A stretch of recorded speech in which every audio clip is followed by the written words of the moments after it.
Let's make a switch. So far we talked about you as an individual musician. You play a lot with Zimmerman, a violinist. What kind of guy is he? He's a fun guy, wonderful guy. We have a lot of fun together. And he's a fantastic musician, so it's an ideal relationship because we, you know, the thing when you're playing as a soloist, you're usually alone. So your life is a lonely one. You're practicing alone, then you go on scene and then you play and suddenly, okay, there is applause, but then you're alone again. So it's when you are with chamber music partners, then it's of course it's a lot of more fun and more joy to be around together in a strange city. But why did you choose him? You could have chosen it, well, anybody. Well, I'm playing also, for instance, with Leonidas Kavakos, who's also a great violinist. So I think there are kind of musical and human relationship that develop in some way. It's a matter of liking, of course, how one plays, and also getting along well. So it's Is it impossible to make great music with somebody you hate, or would that be possible? Yeah, that is difficult because there is always a very human, and there is kindness in making music, and in playing chamber music there is listening and adapting to what the other does. And if there is I mean, hatred is always closing yourself towards the others. But I've heard many people in great, great societies, more or less, like Concertgebouw Orkest. They are a society who sometimes hate a certain conductor. Yeah, this is, of course, it's possible because the orchestra is an organism in its own. And it's very difficult for the conductor to get, of course, into this organism and make it work.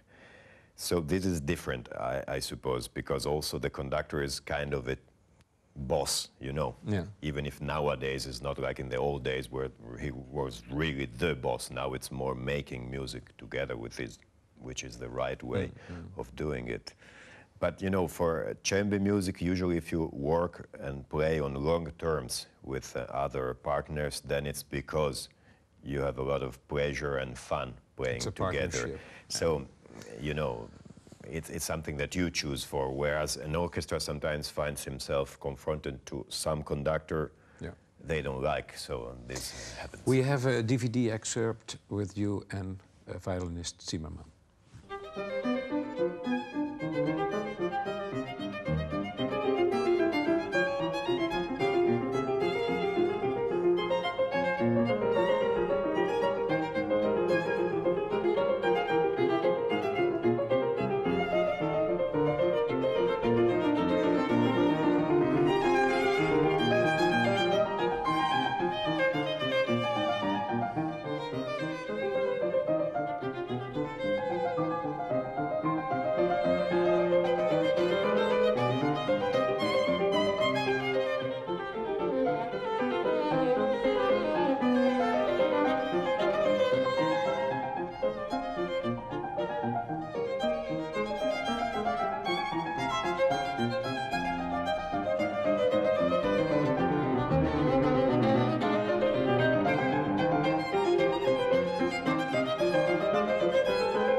Library.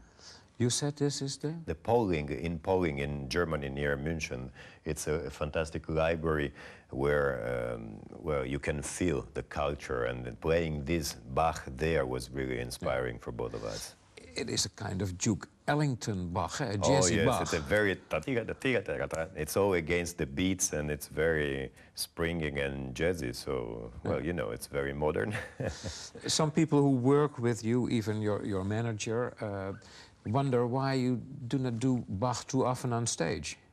Yeah, I should do more, I think. I should do more. It's always, you know, it's always, as I said, with 3 lines in this piece, he can express such a wealth of things. I mean, we played the 6 sonatas, and each one is different. Each movement is different from each other one. So, I mean, it's really tough to render every note at its best. So, Bach is always looking over your shoulder, in fact. yeah, you always feel this kind of godlike figure, of course, looking at you. Yeah, so that's also a responsibility. Yeah. Jeroen ter Steeg, that manager, also said to us, you only like to play a accompanist like Bach when you have the feeling that you can really add something to what has been done before by others. I mean, that's kind of being tough to yourself. Well, yeah. Well, let's say with Bach, of course, after we have, so, I mean, we have Rosalind Turek, we have Glenn Gould, we have, I mean, so many people achieved a lot with Bach that it's huge, I mean, to be able. But the important thing is that you should always do what you feel it's the best for the composer, and then, I mean, then things would work. But it's always a feeling. When you feel comfortable, then you're ready to play it. You should never force things. Yeah. One can really add something when you become a composer yourself. Why yes, haven't you become one? Well, I studied as a composer, and I was writing for my final exams some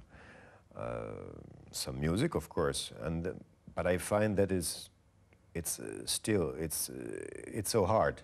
I mean, to develop your own language nowadays, that we are confronted to all the possibilities. We can do whatever you want. Imagine you have an empty page, and you must express yourself. Yeah. I mean, and to achieve this, one doesn't take into account into arts that one needs time. In the 15th century or 16th, I mean, there was always una bottega, a laboratory, let's say, where you would learn how to paint since when you were 10, 11. Yeah. And then, of course, if you had talent, but you were not distracted. Now we are distracted by television, radio, advertisement. Everything is flashing into our eyes, and we don't concentrate on something. That's a problem with, I feel, with young people. You should always try to find something you really love and concentrate first on that. Of course, distractions are not. It's difficult to refrain from that nowadays. I mean, you have one mobile, 2 mobiles, the phone and the internet messages, Facebook, or whatever. But at those times, they were just painting or just composing. You simply didn't have enough talent to become a composer? Yeah, maybe. I think you do mainly what you have the urge of doing. Yeah. So if you want, you have an outpour, you must write, then you should do that. But one can also add something when you start conducting. If I'm being well informed, you tried to conduct. Yeah, and sometimes from the keyboard, let's say for like Mozart concerti, or there was a very nice project here with, at the time was called New Sinfonietta Amsterdam with Bach and Hindemith. I mean, Hindemith, the Vier Temperamente, which was very nice. It's also there. I find that it should be like chamber music. It should be really making music together and listening to each other. You had a dream at a certain moment to become a conductor too. For a while. I'd say that it's something that you, as all the things, it happens. For instance, the violinist Cavacos. Now I'm playing quite often with him also, and he's starting to conduct, but this springs out of his musicianship. And when the orchestra feels that, and feels that you don't want to conduct, to impose, but you want to make music together, then things work. And I think that's the right attitude to be towards conducting. Coming back to Jeroen ter Steeg, he said, 20 years ago I saw a guy who was technically almost perfect, but who was also energetic, flamboyant. He had a way of presenting himself that was extremely passionate. And then there was a second period of turning inward and learning things. And then we have this present stadium in which he combines those two factors.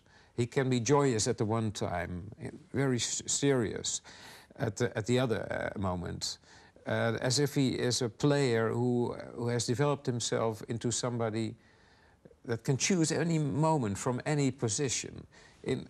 Up to which limit do you recognize that description?